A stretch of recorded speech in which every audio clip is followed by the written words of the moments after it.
মৌলানা সাহেব, সব মৌলানা সাহেব না, আমি আহলে সুন্নাতুল জামাতের কথা বলবো না, এর বাইরে বেশিরভাগ মৌলানা সাহেবরাই দোয়া করে, হে আল্লাহ ইউনূস সাহেবকে আমৃত্যু ক্ষমতায় রাখো। অথচ এরাই আবার 2 বছর আগে বলতো, হে আল্লাহ ইউনূসের মতো এমন একজন সুৎকুর মানুষকে তুমি তাড়াতাড়ি দুনিয়া থেকে নিয়ে যাও। কাজে এরা কখন কি বললো, এইটা যারা যারা 200 টাকা পকেটে দিলে মিলাদ শরীফ পড়িয়া এই 5 মিনিট করে দোয়া করে, আবার 500 টাকা দিলে পরে 25 মিনিট দোয়া করে, এদের কথায় আমার কিছু আসে যায় না। আমি মনে করি ইউনূস সাহেব চিরদিন থাকলে পরে 1 নম্বরে ইউনূস সাহেব আমাদেরকে কলঙ্কিত করবেন, নিজেকে কলঙ্কিত করবেন, সারা পৃথিবীর জ্ঞানী গুণী মানুষ নোবেল লরিয়েটদেরকে উনি কলঙ্কিত করবেন। উনি চিরদিন থাকা উচিত না, এমনকি যৌক্তিক সময়ের বাইরে, নিজের টাইমের বাইরে উনার যাওয়া উচিত না। ওই যে ডিসেম্বরের মধ্যে উনার ইলেকশনটা দেওয়া উচিত, এইটা আমার দলের স্ট্যান্ড, এটা আমি আরো আগে চাই। কিন্তু তারপরে আমি বলবো ডিসেম্বর দেওয়ার পরে ওই যে তার লোকজন এটা দেয়া বলাইছে, উনি তার লোকজন এবং তার দলগুলোকে দিয়া বলাইছে না না ডিসেম্বর না, জুন পর্যন্ত লাগবে। আচ্ছা জুন বুঝলাম, এখন আবার তো ওই যে তার যে মূল ছেলে পেলে, তার যে অ্যাপয়েন্টিং অথরিটি ছাত্র যুবক, তারা তো আর ইলেকশনেই চায় না। কিসের ইলেকশন? হাসিনার বিচার হইলে পরে 10 বছর পরে ইলেকশন।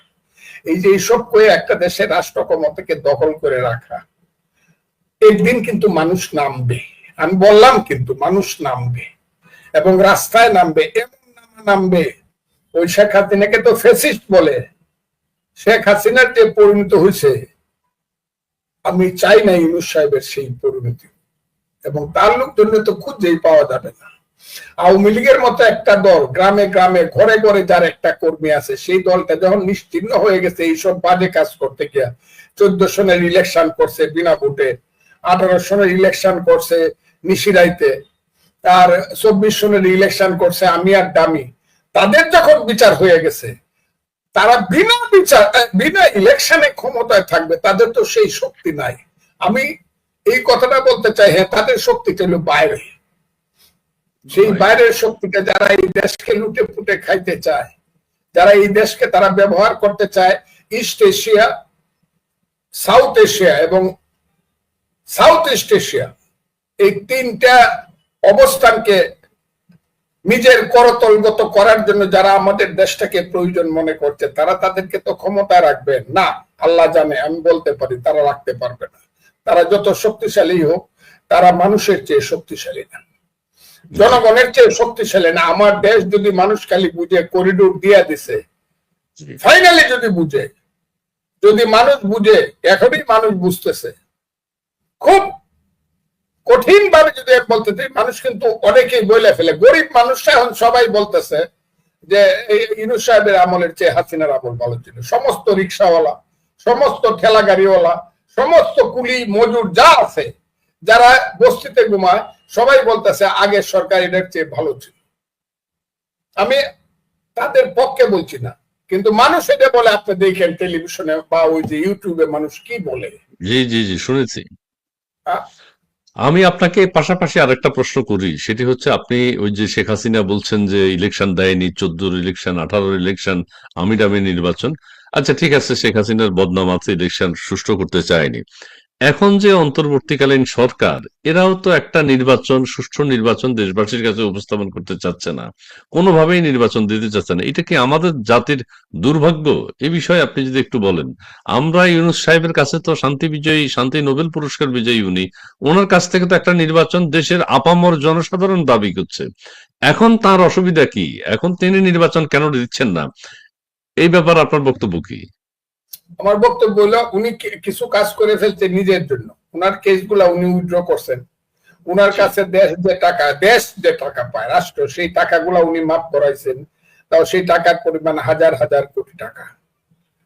আবার উনার ব্যাপারে অনেক কথা আছে, উনার ব্যাপারে মামলা মোকদ্দমা আছে। উনি বলতেছে যে বাঘের পিঠে একবার যখন উঠছি, আর একবার নামলে বাঘ কিন্তু আমাকে খেয়ে ফেলতে পারে, এই ভয়টা উনার মধ্যে কাজ করতেছে। কিন্তু আমি সকলকেই বলবো, না, ইউনূস সাহেব এই যত ভুলই করুক, উনাকে একটা সুযোগ দেওয়া উচিত। উনি যদি একটা ফেয়ার ইলেকশন করিয়া, একটা রোড ম্যাপ দিয়ে একটা ফেয়ার ইলেকশন করিয়া যারা মেজরিটি হবে তাদের হাতে দায়িত্ব দিয়ে চলে যায়, তাকে সেলিউট দেয়া আমাদের সম্মানজনকভাবে বিদায় দেওয়া উচিত। কিন্তু উনি যদি কূটকৌশল করিয়া চক্রান্ত করিয়া মানুষকে কষ্টে রাখা এখন যে অবস্থায় আছে এবং মানুষকে দম বন্ধ অবস্থায় রাখা চালাকি করিয়া, ওই যে হাকিম হইয়া হুকুম করো, পুলিশ হইয়া ধরো, এই ধরনের চালাকি করে যদি উনি থাকতে চায়, এটা কিন্তু এনজিও না, এটা কিন্তু রাষ্ট্র। এনজিও চালানো যায় চালাকি করে, এই তোর কাছে 30,000 টাকা পাইমু, দিয়ালা 20,000, পরে তোর 10,000 মা, ওইগুলো চালানো যায়। কিন্তু এটা কিন্তু রাষ্ট্র, আর এই রাষ্ট্রটা কিন্তু যুদ্ধ করে আনছি আমরা। এই রাষ্ট্রটা কিন্তু দাম দিয়ে কিনেছি বাংলা, কারো দানে পাওয়া নয়। এটা দাম দিয়ে কিনছি, কিন্তু রক্তের দামে কিনছি। কিনেছি বাংলা, কারো কারো দানে দানে পাওয়া নয়, দাম দিয়ে কিনেছি বাংলা। আচ্ছা, দেশের গানটা না এখন কিন্তু সব বন্ধ হয়ে গেছে, এটাও একাদি দুঃখ। এইগুলো বন্ধ সব। ভয় কি সব মরণে, বন্ধ। রাখিতে সন্তানে, আহা মাতঙ্গিনী রঙ্গে, হ্যাঁ সব আরে বন্ধ হয়ে ভয় গেছে। কি আরে মরণে। কোথায় পাওয়া যায় না, জি জি, কোন গান। কোথায় পাওয়া যায় না। জি জি জি জি। পূর্ণানন্দ দাশের সেই বনলতা সেন যে যুবক বা যে বাঙালি না পড়ছে, তার জীবন বৃথা, শিক্ষিত যুবক, জি জি তাই না? জি 1000 বছর জি ধরে জি আমি জি। পথ হাঁটিতেছি 1000 পৃথিবীর বছর ধরে আহা, বলেন সেই না, দুই চার লাইন, দুই চার লাইন একটু নিশীথের বলেন না। জি জি, বনলতা সেনটা একটু যদি মনে থাকে। সমুদ্র থেকে নিশীথের অন্ধকারে মালয় সাগরে, সেখানে ছিলে আমি আরো দূর অন্ধকারে বিদর্ভ নগরে, আমি ক্লান্ত প্রাণ এক, চারিদিকে জীবনের সমুদ্র সোফেন, আমারে দুদণ্ড শান্তি দিয়েছিল নাটুরের বনলতা সেন, চুলতার কবেকার অন্ধকার বিদিশার নিশা, মুক্তার শ্রাবস্তির কারুকার্য, অতি দূর সমুদ্রের পর হাল ভেঙ্গে জেনারি নাবিক হারিয়েছে দিশা, সবুজ ঘাসের দেশ যখন সে যেদিকে দারুচিনি দ্বীপের বিতক, তেমনি দেখেছি তারে অন্ধকারে, বলেছে সে এতদিন কোথায় ছিলেন, পাখির নীরের মতো চোখ তুলে নাটুরের বনলতা সেন। হ্যাঁ, এটা তো হিন্দুর কবিতা পড়া তো এটা পাপ।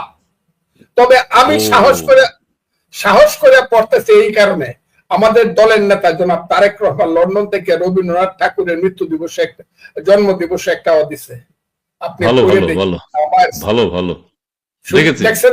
এই সাহসে আমি ওই আরেকটা হিন্দু মানুষের কবিতাটা পড়লাম। হ্যাঁ, আপনি তো একটা পাপ করে ফেললেন এখন একটু আগে, এই কবিতাটা পড়ে তো একটা পাপ করে ফেলেছেন। পাপই করে ফেলছি আমি। হ্যাঁ, জি জি জি জি। আপনাকে কি বলবো, ওই যে মধুসূদনের সেই কবিতার এখমা দাসের মনে এমিনতি করি পথে সাদিতে মনের সাথ, ঘটে যদি পরমাৎ মধুহীন করোনাকো তব মন কোকোনাতে, প্রবাসে দৈবের বসে জীব তারা যদি খসে, দেহ আকাশ হতে যেন নাহি পড়ে, জন্মিলে মরিতে হবে অমরকে কোথা কবে, চিরস্থির কবে নীর হায়রে জীবন মতে। আমরা তো বাংলাদেশের জন্য কাঁদছি, রবীন্দ্রনাথ ফ্রান্সে থেকে বাংলার জন্য কাঁদছে, হে বঙ্গ ভান্ডারে তব বিবিধ রতন, তা সবে অবুদামি অবহেলা করি, চিরদিন লোভে মত্ত করিনি ভ্রমণ, চিরদেশে ভিক্ষাবৃত্তি কুক্ষণে আচরি, কাঠাইনু বহুদিন সুখ পরিহরি, অনিদ্রা অনাহারে সবিকায় মন, লবিনু বিফল তত্ত্বে আবরণ্যে বরি, খেলেনু শৈবালে তব বুলি কমল কানন, স্বপ্নে তব কুললক্ষ্মী কয়ে দিলা তারে, ওরে বাঁচা রতনের রাজি, এ ভিখারি দশা তোর কেন রে তো রাজি। পরের কথাটা হলো আসল কথা, যারে ফিরে অজ্ঞান তুই, যারে ফিরে ঘরে, পালিলাম আজ্ঞা সুখে পাইলাম কালে, মাতৃভাষা রূপের খনি পূর্ণমণি জালে। ও মাই গড, স্যালুট। জি জি জি। দেশের জন্য এমনি কাঁদে না, দেশটা তো সৃষ্টি করছিলাম, পরাধীন দেশ হলে পরে বুঝতে পারেনি যে আমি দেখলাম ওই দিন, আমি ইনশাকে স্মরণ করাইতে চাই, আপনার বয়স 85 বছর, আপনার খুব কিছুর প্রয়োজন নাই, কিন্তু যদি বিদেশি সৈন্য আসে তাদের আর কিছু না হোক, কিছু মেয়ে মানুষের প্রয়োজন হবে, কিন্তু এটা কিন্তু একটা কথাটা খুব বোঝার চেষ্টা করেন। এটা আমি দেখলাম একটা বিদেশি একটা পত্রিকায় আলাপ করছে। জি, কাজেই এইদিকে যায় না জনাব ইউসুফ সাহেব। জি জি।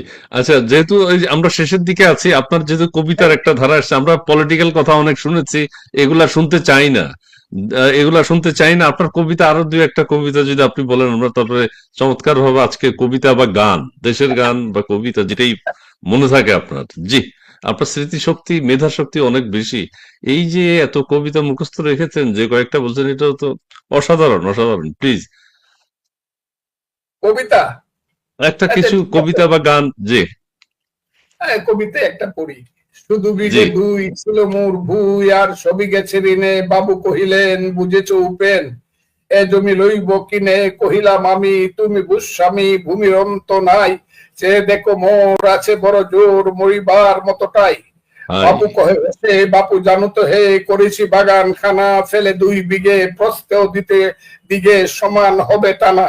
এ জগতে বাহ, হায় সেই বেশি চায়, আছে যার ভুরি ভুরি। রাজার হস্ত করে সমস্ত, তো কাঙালের দন কাঙালের চুরি। ধন চুরি। মনে জি জি ভাবিলাম, মোরে ভগবান রাখিবে না মুহ ভর্তে। তাই লিখে দিল, বিশ্ব জি। নিখিল 2 বিঘার পরিবর্তে। সন্ন্যাসীর আহা। বেশে ফিরি দেশে দেশে, হইয়া সাধুর শিষ্য। কত হেরিলাম মনোহর ধাম, কত মনোরম দৃশ্য।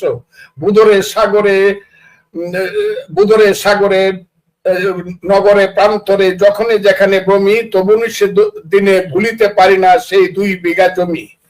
নম নম নম সুন্দরী মম, নম নম নম সুন্দরী মম জননী বঙ্গভূমি। গঙ্গার তীর স্নিগ্ধ সমীর, জীবন জোড়ালে আহা। তুমি। অবারিত মাঠ, গগন ললাট, চুমি তব পদ ধুলি। ছায়া সুনিবীর, শান্তির নীর, ছোট ছোট গ্রামগুলি। পল্লব বন, আম্র কানন, রাখালের খেলা গেহ। স্তব্ধ তল, দিঘি কালো জল, নিশিত শীতল স্নেহ। বুক ভরা মধু, বঙ্গের বধূ, জল লয়ে আহ, যায় ঘরে। মা বলিতে প্রাণ করে আনচান, চোখে আসে জল ভরে। সবটাই করতে পারি, অনেক সময় লাগবো। শেষ ঠিক আছে। কথাটা হলো, জি আমি শুনে হাসি, আখি জলে ভাসি। শেষ কথাটা এই জি। ছিল মোর ঘটে, তুমি মহারাজ সাধু হলে আজ, আমি আর চলবো আচ্ছা। না। আমি আহা। সবটা কমিটি, কাজে আপনাকে আহা। আর বিরক্ত করলাম না। অসাধারণ, অসাধারণ, অসাধারণ, অসাধারণ। আমরা আর অন্য রাজনৈতিক কথায় যেতে চাই না আজকে। আমরা শান্তি চাই। 2 বিঘা জমি, রবীন্দ্রনাথ ঠাকুরের অসাধারণ কবিতা। আমাদের আরো অনেক ঠিক আছে।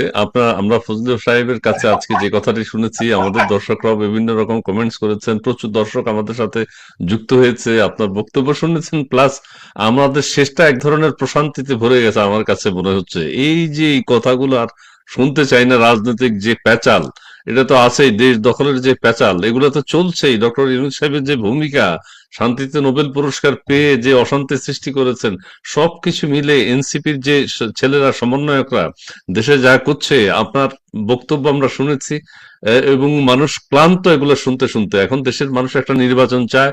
বিএনপিও যেরকম একটা নির্বাচনের Yes, দাবি জানাচ্ছেন। yes, আমাকে একটু দয়া করে 1 সেকেন্ড বলতে দেন। জি জি। এখন একমাত্র সমাধান হলো, সব দলকে ডাকে ইউনূস সাহেব বলবে আমি একটা ভালো নির্বাচন ডিসেম্বরের মধ্যে দিয়ে দিই। একমাত্র গুড সমাধান। তা না হলে এসব গুড। চলতে থাকবে।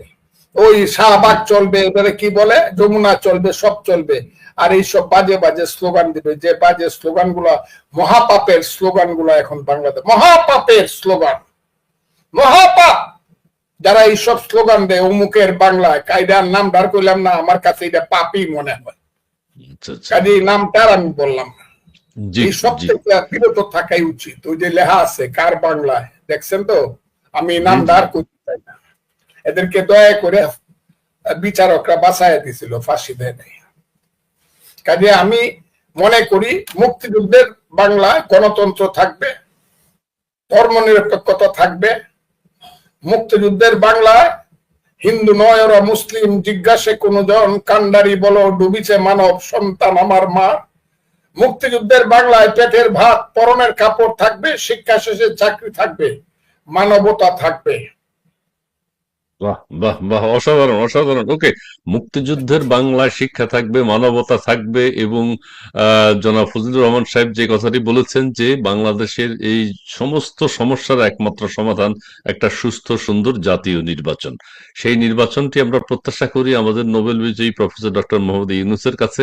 এবং তিনি যেইভাবে বাংলাদেশকে এখন একটা ঝুঁকির মধ্যে ফেলে দিয়েছেন, দেশবাসী এর থেকে উত্তরণ চায়। দেশবাসী গণতান্ত্রিক পরিবেশে নির্বাচিত একটা সরকারের কাছে ক্ষমতা হস্তান্তর করে দেশের বাকি সংস্কার তারাই করবেন। এবং সংস্কার একটা চলমান প্রক্রিয়া, এটা কেয়ামত পর্যন্ত চলবে। পৃথিবী যেদিন ধ্বংস সংস্কার, হবে সেদিন। সংস্কার এখন মানুষের কাছে সবচেয়ে সবচেয়ে হাস্যরসের সংস্কার এবং সমন্বয়ক, এই দুইটা শব্দ আগামী দিনে